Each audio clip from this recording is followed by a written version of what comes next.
Hey lovers, I just wanted to share this recipe with you. I just made vegan cookies for the first time in my life, and I'm about to try them. I already tried the little bits off the pan, and I'm telling you, this is incredible.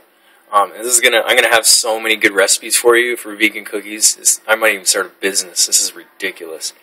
Now this recipe I'm gonna give you, because it's my first one, I didn't measure out exactly, so I can't give you exact measurements, but it's going to be really, really close.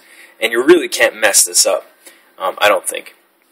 So, and I was going to say hi real quick. Love you. And so here we go. So this is what I have for ingredients. I took, if you make this exactly how I tell you in the video, it'll turn out the same, basically. So I took a cup of walnuts. I actually used just a little bit less, barely less than a cup, but use a cup of walnuts. The recipe I followed called for 5 dates, but this is really not a lot of cookies. This is all it made, so I would probably double everything, to be honest, or triple it. So 1 cup of walnuts, I soaked them for about 5 minutes. I would probably soak them a little bit longer, just to get those enzyme inhibitors off, and then rinse them. I took the dates. These fresh dates are amazing. You could use other dates. If you use other dates, you might want to soak those for 10 minutes or something like that to plump them up a little bit. And I used about 10 of these, and then I pulsed them in the blender. And what else did I put in there? I took about, this is that coarse grain sea salt, and I took about maybe 6 grains of that. So not very much at all. It would probably be equal about quarter of a teaspoon of Himalayan salt. And I use that instead of regular salt, instead of table salt, because it has much more minerals. It has like 88 minerals, whereas table salt just has 1. And I used about a heaping tablespoon of coconut oil, and about a heaping teaspoon of cinnamon, ground cinnamon. And I used about, I'm going to say approximately a third of probably a quarter cup actually, of rice flour. A quarter to a third. But you can sort of adjust that to yourself and then to your taste. Because that's not going to really, this is going to really give you some more substance and a little bit more traditional cookie taste. So I don't think you can really go wrong if you go about a third of a cup is about what I used. And just some water to blend, and you just want to use just enough. I probably used, I don't know, not very much at all. Maybe not even an eighth of a cup of water, but just add it slowly. Blend it. I blended it with my hands after I pulsed the walnuts and the dates, and put the cinnamon. Put everything. Oh, what I did with the salt also is I took the grains of salt, and I just used just maybe a tablespoon, maybe 2 tablespoons of water, and I stirred it for about 5 minutes. I stirred it into the water, so I don't have these chunks of salt, right? And you could also create a sole, and just put some of the salt in some drinking water overnight, and then use some of that water. And so then I took that.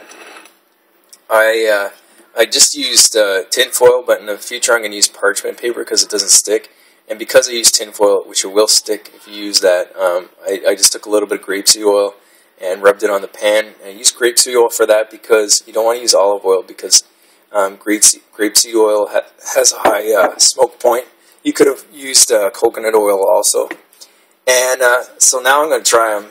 I know they're going to be amazing. I already tried the dough. I almost just wanted to eat the dough the way it was. I'm going to try the small ones, save the big ones for later. Here we go. Wow. These are really, really good. It called for vanilla. I could see why. So I would probably add, it said 1.5 teaspoons of vanilla. I think that would really, really bring out the flavor. You could also put goji berries in with these. That would be really good. Dried cherries, dried cranberries. Really good, man. And they're healthy. These don't have any hydrogenated oils. No sugar. All the natural sugar comes from the dates. The other thing is, I'll show you. I left Originally, I only put 5 dates in the blender with the walnuts. And then I took about 5 more. And I just tore them up and mashed them with my hand, so I have some nice big chunks, which makes it taste really good. So here's to showing you, you do not need animal products to make delicious food and nutritious food. This is way healthier than standard cookies. You could eat these as a health food. So there you go. I love you. Hope you've enjoyed it. I'm going to make so many different recipes, real tasty different recipes for cookies, so that you have things for your kids, things for yourself, for snacks at work or wherever, and so you don't have to put on extra weight and you can be healthy and eat well. Peace. Love you. Kids, I'm eating this cookie right now. It's so good. I forgot one ingredient that I forgot to mention to you. I used about 2 tablespoons, heaping tablespoons of carob. And that, it gives it a real chocolatey taste. It really does taste like chocolate.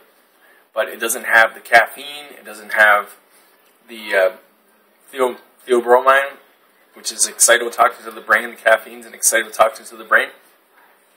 So you can eat these without the toxic byproducts. And carob is high in minerals.